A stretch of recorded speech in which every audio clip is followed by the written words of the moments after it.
And we're back. Joe, let's get into our Sunday recap. And because we recorded early last week, we actually can recap Thursday real quick. The Washington Commanders won 12-7 over the Bears. And we're on the Sunday. Thank you. Joe, I guess we'll start since that was your team. It seemed like you didn't have much you wanted to say about them. No, you're good. Let's go to Sunday, dude. Forget Uh, it. We're on to the next week. We're on uh to we're on to Green Bay. okay. The Baltimore Ravens blow another one. They lose 24-20 to the Giants. Giants are 5-1, Ravens are 3-3. I mean, there's not much to say. The Ravens There's can't do there's not. anything. It's crazy. The Ravens can't do The anything because G-men they are can't. 5-1. That's what I'm gonna say. Yeah, they are. Saquon Barkley, not a great day to be honest. It all kind of came late with the touchdown. Yep. He slid down to the 2, so or the 1 yard line, so he could have had another one, but not his best day. I started Daniel Bellinger. That's the only guy, or two guys I'll mention. Just for the Giants, no one on the Ravens. Great start. Daniel Bellinger, fill in for TJ Hawkinson. Keep him on your radar because in a tight end world that's so slim, the Giants have no wide receivers. And he's pretty good. 5 for 38 and a touchdown, runs a lot of routes. And then Wandale Robinson, a guy I think people can keep an eye on. He was the rookie they kind of drafted kind of to replace Kadarius Toney after 1 year with the new Yeah. coaching system. He 3 catches, 37 yards and a touchdown.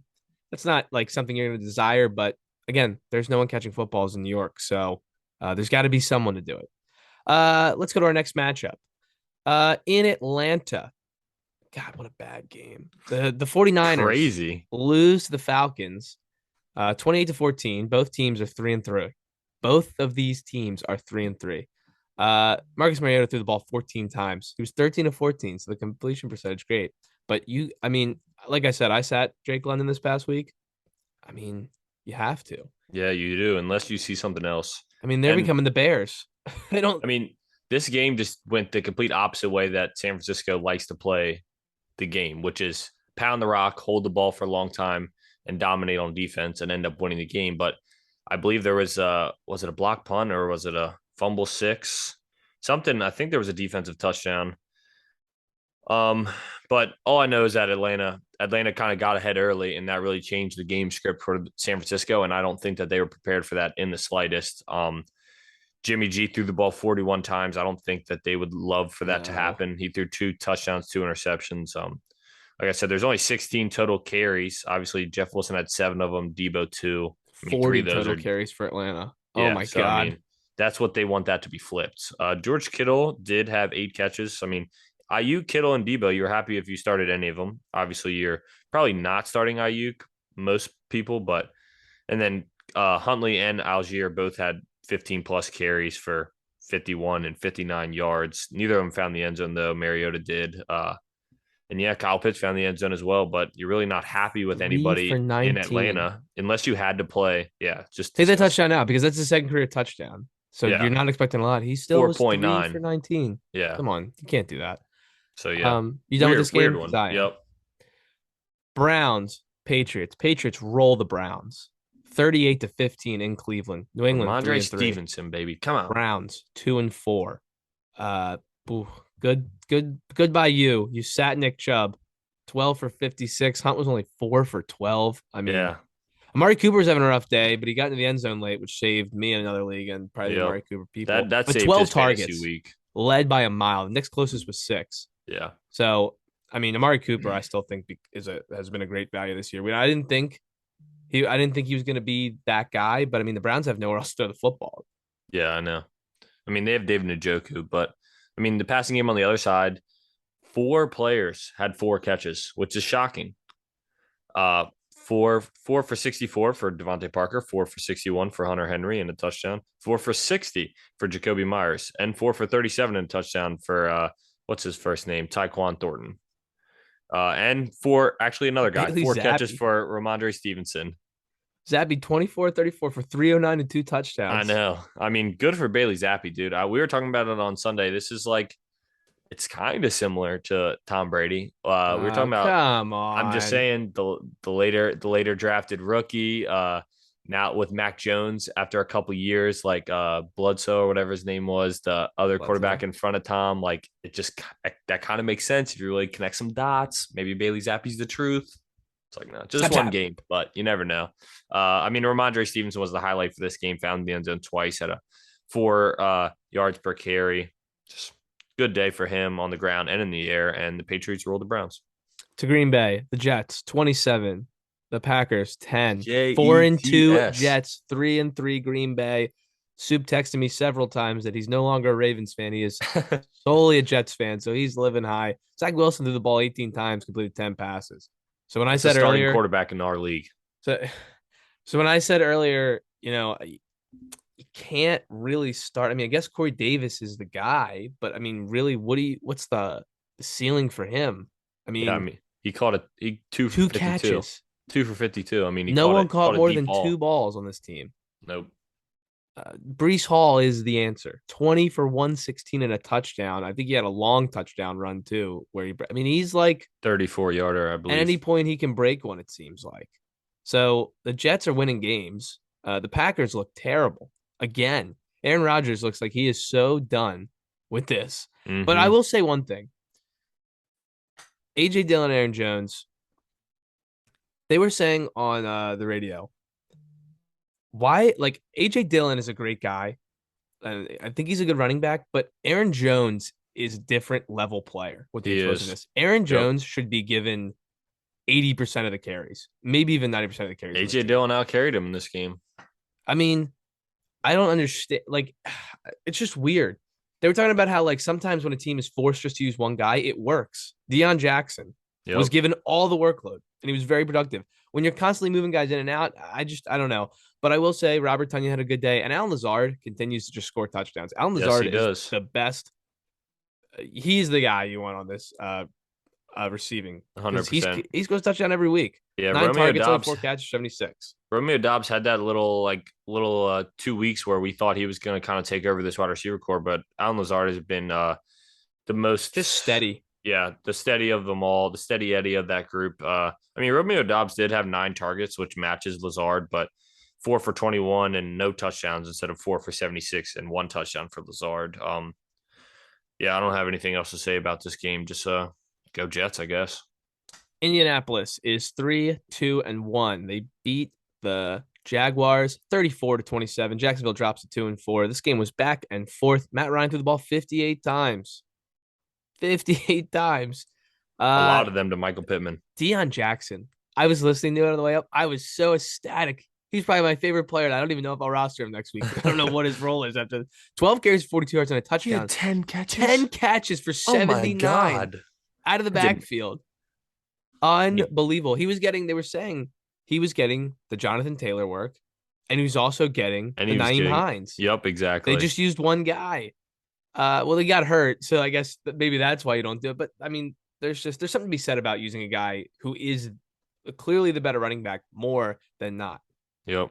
But anyways, Harris Campbell, 11 targets. That's a sight you don't always see. Well, when you throw the ball 58 times, they got to go to someone. Yeah, fair. Alec Pierce had the big touchdown catch at the end. But Michael Pittman, 16 targets, 13 catches for 134. Whew. Colts, this is what we wanted to see from this offense. Yep. Obviously, no Jonathan Taylor. That was the one missing thing, but we wanted to see Matt Ryan throw the ball to Michael Pittman. We saw it. On the flip side, I mean, Trevor Lawrence only threw the ball 22 times for 165 yards, so that was a little strange. But I believe he found the end zone rushing, didn't he? Yeah, twice. Found the end zone twice rushing. So that definitely saved his fantasy day. Travis Etienne and James Robinson kind of split the work like they usually do, but Travis Etienne has been the more like yards per carry guy the James last couple Robinson weeks. is dead. I don't know what's. Yeah, he still got the majority. I mean, he had 12 to 10 in the rushing attempts, but only 12 for 54, while Travis Etienne was 10 for 86. He did have a 48-yard run, so obviously that takes up the bulk of that there. Travis Etienne, 2 for 22 in the air as well. Zay Jones, Evan Ingram both had 5 catches that led the way for the receiving core. Christian Kirk did find the end zone to save it a little bit, although you weren't ecstatic with his day. Yeah, I mean, it was probably about time that the Colts finally got back to the Jags after that shutout the Jags put on them earlier in the season. Can't believe they've already played twice, by the way. But going forward, Christian Kirk, nobody else. I guess. I don't know either. It's a weird situation over there because things are starting to bounce around. Travis Etienne might take over this job in a couple weeks.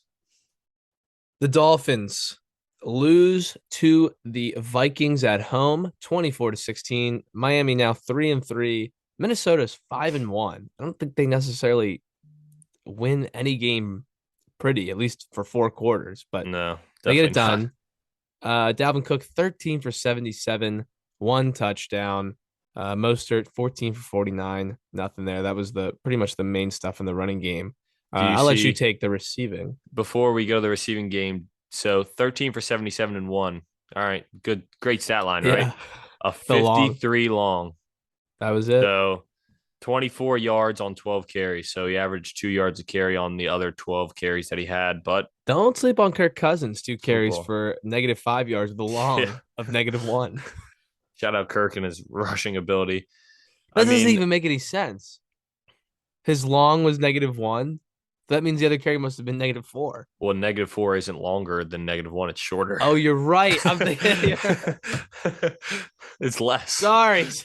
That's funny. Losing my mind here. But in the receiving game for Minnesota, Kirk did have a pretty decent day. I mean, 20 for 30. Not a whole lot of yards in the air, but 2 touchdowns. Jefferson was 6 for 104. Thielen, 4 for 36 and a touchdown. Irv Smith, 4 for 7 and a touchdown. That's funny. And on the flip side, the quietest ever, 12 for 177 on Waddle 15 6 for targets. 129. Yeah, on 10 targets. And Gasicki's 6 for 69 on And 7 then that targets. rat comes in and scores twice. So that was the receiving game for Minnesota. I mean, that was it. Yeah. Gasicki found the end zone twice in the receiving game. That was the only touchdowns there. Teddy had a decent stat line. I mean, he threw 2 picks, but also had 2 touchdowns, 329 yards on only 23 completions. So, I mean, that's a pretty good day there, even though they got the loss. So, I mean, Minnesota 5-1, crazy. We said that the Vikings were going to win that division, and finally take over the Packers in the AFC South. Question mark. That's the North. Damn it. Joe Burrow, Jamar Chase back in the Bayou, and they helped the Bengals win 30-26 in the Bayou over the Saints. Bengals 3-3, Saints 2-4. They did that despite, I mean, the Bengals trailed this entire game. I don't think did they only lead at the very end, I think, but something like that. Andy Dalton revenge game. I mean, he has so many of them at this point. He can play half the league. And then Joe makes it another bad day. Now he gets the touchdown catch, but 8 for 45. Yeah, don't love to see that. They can't run the football. You don't love to see that because even though the days haven't been great for him on the ground, he had still been getting like 18 plus carries. They weren't good, but they were still sticking the ball in his gut. This time they were sticking the ball in Jamar Chase's gut about 5 yards down the field and see what Jamar Chase could do after he caught the ball, which turned out to be some pretty good plays, 7 for 132 and 2 touchdowns on 10 targets. Boyd and Higgins both had decent days, 6 for 66 and 6 for 47 for Higgins. Higgins still had 10 targets. So when he's playing, I mean, you're always happy with the production. Just depends if he's alive, to be honest. I didn't play him. Yeah. I wasn't falling for that again. On the flip side, Kamara, 19 for 99 on the ground. That's a good day there. 6 for 25 in the air, actually starting to get back in the receiving game. He doesn't score touchdowns, though. No, not one. Not this year. Nope. Taysom Hill, 2 passes, actually. Shocker, 16 yards. Taysom Hill also had 5 for 39 on the ground. So Does Taysom Hill caught a pass this year? That'd be a great thing to look up because he's a tight end. I do know for as well as Kamara did on the ground, I saw Mark Ingram a lot. It seemed like he only had 9 for 46, but I felt like I saw him so much more than necessary. Must be a good blocker. But the Joe Burrow, Jamar Chase combination does not lose in the Superdome. So they have beaten the Saints here 30-26. Pittsburgh pulls it off 20-18. They beat the Buccaneers at home. Pittsburgh's 2-4, Buccaneers 3-3. This was baffling. Very injured baffling. Pittsburgh secondary and just not a good defense overall with the injuries even up front with TJ Watt. Brady 25 of 40, 243, 1 touchdown. I mean, it seemed like they put some long drives together, but they weren't just finishing. Couldn't get into the end zone. And then every quarterback I get, that happens, it seems like. 21 carries, 63 yards for Fournette. He also 6 for 38, a touchdown, the lone touchdown through the air. So Fournette was good. Godwin 6 for 95, not going to kill you. And Evans, a downer, 4 for 42.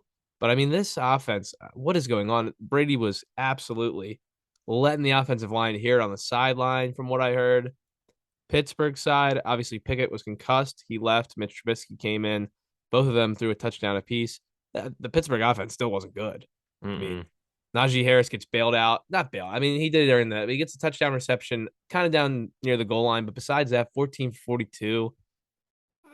There's just these I are two mean, offenses that were not going the well. Steelers converted on I think it was 3 3rd and longs on that final drive to ice the game against Tampa Bay, and it was all Trubisky to Chase Claypool. I don't know what was happening. Those two were just on the same page on that last drive. It was like a 3rd and 11, a 3rd and 16, and then it was another. I think it was one more third down. It might have only been those two, but every time it was Chase Claypool late. And I mean, he had a great day, 7 for 96 and a touchdown on 7 targets, tied for the lead of targets with Deontay Johnson. So that's just a weird wide receiver core right now, to be honest. George Pickens has had days, Deontay Johnson's had days, and now Chase Claypool gets involved. So Not much more to say about that game. In Los Angeles, we were high on PJ Walker, the gunslinger. And you know what? I'm not even gonna say it's his fault. He did leave the game. He got hurt. yep, Panthers lose 24-10. Rams 3-3. Panthers now 1-5. They're headed for the first overall pick, it looks like. And the Panthers, ooh, I thought maybe head coach gets fired. They respond a little bit. It's the exact opposite. There's guys fighting. Clearly, the locker room's lost. They're probably going to ship out half the people. Kind of reminds me of that Dolphins team the year before. Man, what year was that? Whenever they lost like the first couple games in a row, and they started trading out. Minka got traded. They really like that's a gutted the tank for team. Tua, or is that before It that? might have been that year, yeah. But the Dolphins, that Dolphins team, that it just the similar situation. The Panthers, I think guys went out. I mean, they started off pretty hot. They were leading. McCaffrey was getting a ton of work. PJ Walker was peppering Yeah. McCaffrey, who led in reception, 7 for 89, When you look at the 13 box carries. score, it's Christian McCaffrey. This That's is the it. box score. That's it. There's nothing. DJ Moore, 3 for 7. Yeah, on 7 targets, just Oh like my goodness, three for catching. seven. I know, and catching under 50% of your targets is just not a good look. Not that I'm not saying I'm not putting that on DJ Moore. I'm just putting that on the Panthers offense as a whole, to be honest. Just terrible. I don't think Henderson looked great, but if he's going to get all the work, he'll have enough production. I don't think the Rams look that great. The Panthers got their one touchdown off a pick six from Matt Stafford, who throws a pick every week. It seems like Yes, he Cup does. was Cup was good. The only thing really to point out here, Allen Robinson has a pulse, 5 for 63 and a touchdown. Yep, yep.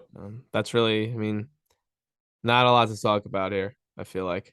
Yeah, I mean, you can see if you're looking at the box score right now, 2, 4, 6, 8 total players, if you include Matthew Stafford, had a rushing attempt in this game. So that's not ideal for Darrell Henderson, but at the same time, I still think this will be his backfield when they kind of shape it back into a one-man show. Because last year, Maybe they get and McCaffrey. it's possible there has been rumors, but I'd be surprised. I mean, how can they magician that? I mean, they've already worked so many big contracts onto Yeah. this team, but yeah, they like to do a lot of end around stuff with their wide receivers, so that kind of takes away from Darrell Henderson a bit too. But overall, when you're the starting running back on a good offense, you're usually pretty good. But their offensive line has been wishy washy as well, but they do get the win 24-10. Seattle. They win an ugly one, 19-9. Seattle's 3-3. Arizona now 2-4. Arizona scored 3 points. Their offense did. I think it was a special teams or defensive touchdown that they Yes, it had. was a blocked punt that was a touchdown. Uh, This was the Kenneth three Walker. points. I Three mean, this points from was the Arizona offense. this, but on the flip side, I'm just going to get to the positive because the Wait a minute, wait a minute. Cardinals And this is against the stink. Seattle defense, I know. which is no good. Sorry, Kyler Murray I just realized that. Go ahead. Sorry. Kyler Murray 10 for 100. Eno Benjamin 15 for 37. That's gross. The work was there. I'll just run through Arizona real quick before I get to Seattle to highlight some positives. Zach Ertz did lead the way, 7 for 70. He's just been getting it done, 10 targets. Rondale Moore finds 10 targets as well. Hollywood Brown, we already mentioned him. Hopefully he's not done for the season, but it's definitely leaning that way. And on the flip side, I was saying that this is kind of Kenneth Walker's debut because this was the first time that he was like going into a game knowing he's going to get carries. And he goes out there 21 for 97 and a touchdown, breaks off a 34-yard run as well. Finds a couple of catches in the passing game, 2 for 13, nothing to go crazy about there. But I mean, he just looked good. When they gave him the ball, he looked strong. He reminded me of like when Chris Carson used to be the dude in Seattle, just a guy that kind of underappreciated, but always a guy just running hard, looking good in the running game. Chris Carson could catch the football, and that was one thing Rashad Penny did not do. Yes, that is true. As well as in the passing game. Speaking of that, Noah Fant led the way out of nowhere, 6 for 45. What? I mean, come on. Yeah, DK Metcalf and Tyler Lockett both with duds, which is strange because they were moving the ball, but they wanted to give it to Kenneth Walker, and he did the work. DK and Tyler Lockett, like I said, 2 catches. DK had 34 yards. Lockett only had 17 yards as Seattle wins 19-9. Kansas City, Buffalo. Game of the week. Buffalo goes into Kansas City and wins 24-20. This game lived up to the hype. It was a very good football game, back and forth. In the end, it was the Bills. Patty Mahomes, the 2 picks, really was the difference. In the turnover game, Singletary, you said earlier, got a lot of work. 17 for 85, didn't find the end zone, but he's looked good this year. When they give him the Yes. ball, he's produced. Yep. Stephon Diggs, 10 for 148 and a touchdown. He's the guy. Gabe Davis obviously has his big plays, but both the Buffalo offense was firing on all cylinders. And then on the Kansas City side, CEH coming back down to earth. And then, Pacheco gets in there a little bit, McKinnon. So nothing. I think you've missed the period where you could have sold very high on Clyde Edwards-Helaire. Yep. A guy in our league did, and he got Derrick Henry out of it. In the passing game for Kansas City, this is going to be a constant thing. Travis Kelce is the guy, but Juju, 5 for 130. Oh, sorry. What's his name? Oh, Doo Sniff. Okay. 5 for 113, a touchdown, but he didn't do anything last week. Remember we were talking about how MVS looked like he was the guy last week. Yep. Well, this week, 3 targets and a big old goose. Quack, quack. I mean, this. What can you say? It's just it seems like it's a dart throw every week. Wide receiver for Kansas City. Yeah. You can't be excited to play. I mean, Juju did have a broken play, so I mean, if not that you're supposed to take those out, but you can't expect a broken play every week. If you take that out, he's really like 4 for 80. So I mean, would still be a decent day, but you're not in love with it like the 20-some that he put up this week. I mean, really, it's Travis Kelce, and until someone is really cemented in, which Juju might find his way there. Until somebody is cemented in, it's Travis Kelce and nobody, because you don't want to start Clyde unless you really have to. Final game that we will talk about, the Sunday night game, Dallas and Philadelphia. The Eagles win 26-17, 6-0. Dallas to 4-2. Like we said, they're probably going to get Dak Prescott. I just got something actually that he will be cleared today. So they will get Dak Prescott back. Boy, this game looks closer. Philly just scores in the first half and mainly in the second quarter, and then they really shut it down and let the defense Exactly what happens. So Zeke finished with 13 for 81, which is pretty good. What happened? Did I miss something? So I didn't watch the second half. Okay, me neither. I did not watch the second half. I was tired. I've been traveling all day. I worked. But in the first half, they couldn't run the ball at all. Dallas couldn't move it. I mean, look at this. Cooper Rush, 18 for 38. Come on. Yeah, 3 picks. I didn't see the second half either, but I know Zeke, they must have been feeding Zeke in the second half, and he was making the most of it because a 6-yard average, 81 yards and a touchdown. I mean, ended up putting out a great week, even though they lost. CeeDee Lamb was really the only highlight in the passing game with 5 for 68, even though that's not really a highlight. This Philly defense is the truth, dude. I mean, they are the truth. This team is really, really good. It's more and more looking like the dragon picture that I mentioned with all the heads with the Eagles, the Cowboys, the Giants, and then Washington with cross-eyed and tongue hanging out.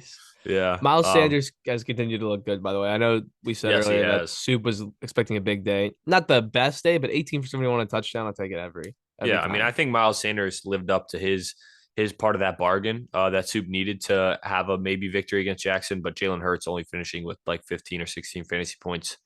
Kind of throwing up a dud in the second half, to be honest, for Jalen Hurts, which, I mean, if he kept up what he did in the first half, he would have ended up 25 plus, could only assume. So that part was kind of the dud. Passing game, happy with the 2 wide receivers as well. Both have 5 catches, both had a touchdown. A.J. Brown gets a little more in the yardage, but they did their thing. And that was the Sunday recap. Joe, we have one last thing to do, and that is preview Thursday night football this week. It seems now on paper, it looks like we might have our best one yet. Last couple weeks have been that's tough. what I was gonna say. When you think about what the teams have done recently, you start to question it. Yeah, and the names look better, but both these teams have been terrible to watch offensively. So maybe I take it all back. This Yeah. game could stink. I mean, shockingly enough, the Saints and the Cardinals are both 2-4. So Oh.